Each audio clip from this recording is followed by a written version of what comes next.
शामी साहब, 4 लोग उनके नाम लिखकर रख दिए हैं। बंद कमरे में मेरे खिलाफ साजिश हुई, अब जीत मुझसे नहीं सकते हैं। ज़हीर खान साहब के जलसे भी बड़े बड़े हैं, महंगाई का तूफान है जो कि जिसका हुकूमत को सामना है, आवाम को सामना है, और उस पर भी वो बयानियां बना रहे हैं। आपके ख्याल में अब ये कॉन्फिडेंस दुरुस्त है उनका कि वाकई जीत अब उनसे नहीं सकती है पीडीएम?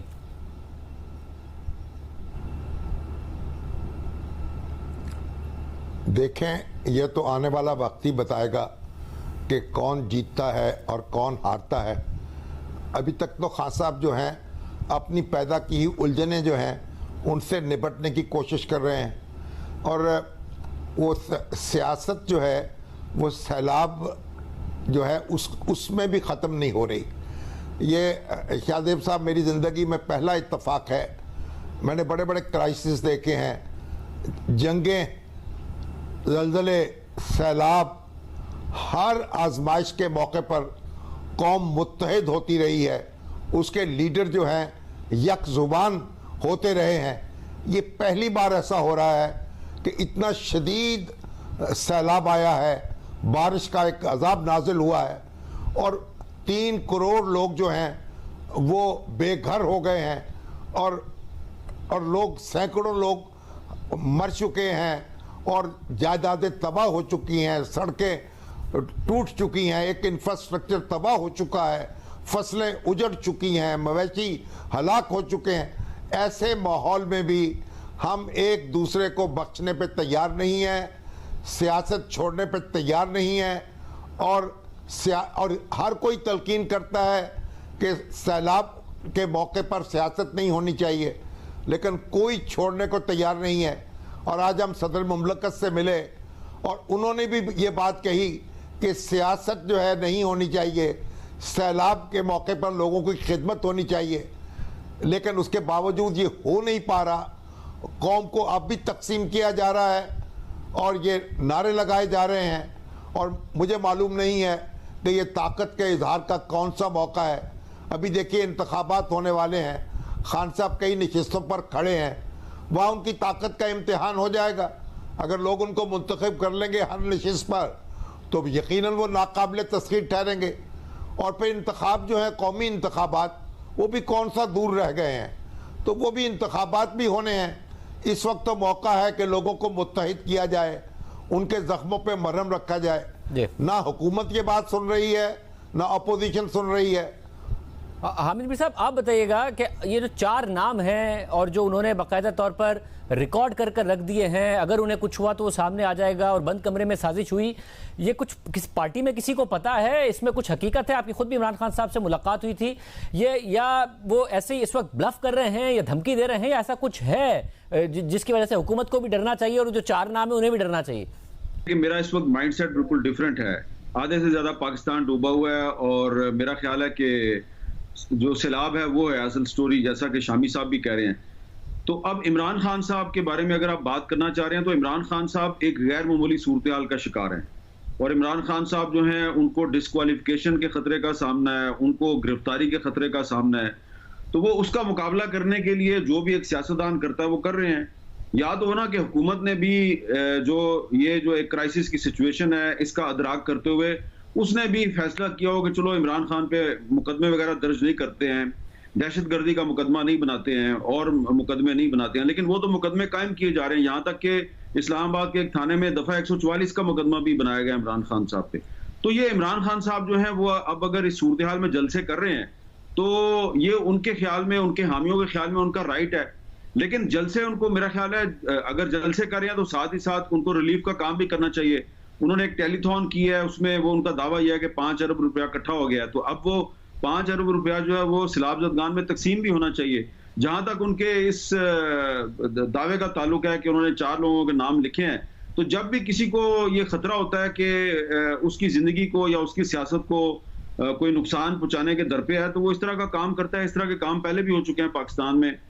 तो इमरान खान साहब के इस रिकॉर्डेड बयान से किसी को डरना चाहिए या नहीं डरना चाहिए ये तो मुझे नहीं पता, लेकिन फिलहाल तो इमरान खान साहब को किसी ने कोई हाथ तक नहीं लगाया, ना ही उनको किसी ने गिरफ्तार किया है, ना ही कोई अदालत का उनके खिलाफ कोई बड़ा फैसला आया है। इसके बावजूद अगर इमरान खान साहब कह रहे हैं कि मैं 4 नाम ले दूंगा, तो वो जो 4 लोग हैं उनको सोचना चाहिए कि इमरान खान साहब उनके लिए खतरा है या नहीं है। मेरा जो ख्याल है वो ये है कि इमरान खान साहब इस वक्त अपनी सर्वाइवल की जंग लड़ रहे हैं। कुछ लोगों का ख्याल है कि वो बड़े पॉपुलर हैं और उनके खिलाफ कोई फैसला नहीं आ सकता, लेकिन मैं समझता हूं कि इस वक्त बहुत से लोग गलत फहमी में हैं, ख्वाह वो इमरान खान है या वो हुक्मरान जमातें हैं, ख्वाह वो मुस्लिम लीग नून है या पीपल्स पार्टी है, उनको बड़ी गलत फहमी है। मैं इन सब को दावत देता हूं, इमरान खान साहब को, आसिफ जरदारी साहब को और बाकी सब जितने भी लोग अपने आप को बड़ा पॉपुलर समझते हैं, मेरे साथ चलें सैलाबज़दा इलाकों में, वहां इनको इनकी पॉपुलैरिटी का पता चल जाएगा। तो इमरान खान साहब ने अगर वाकई साबित करना है कि वो बड़े पॉपुलर हैं, तो किसी सैलाबज़दा इलाके में, बल्कि अपने ही सूबे में, खैबर पख्तूनख्वा में जहां पे सैलाब आया हुआ है, नौशहरा में या चारसदा में या सवात में कहीं पे जलसा कर लें, उनको पॉपुलैरिटी का पता चल जाए। शामी साहब, ये जो कॉन्फिडेंस है तहरीक इंसाफ का, आपके ख्याल में गलत कॉन्फिडेंस है? क्योंकि हमें माजी की तारीख तो देखा है, उनको मुतादिद दफ़ा तौहीन के मुकदमों का सामना रहा है इमरान खान साहब को। सुप्रीम कोर्ट में तो उन्होंने माफ़ी भी नहीं मांगी थी, रियायत मिल गई थी। एक दफ़ा सिर्फ इलेक्शन कमीशन में ही माफ़ी मांगी है, मगर उसके बाद फिर उन्होंने तौहीन कर दी, फिर उनको उसका सामना है मुबैना तौहीन का। आपको लगता है कॉन्फिडेंस उनका गलत नहीं है कि इमरान खान साहब के खिलाफ नहीं आ सकता है फैसला, वो इतने पॉपुलर है?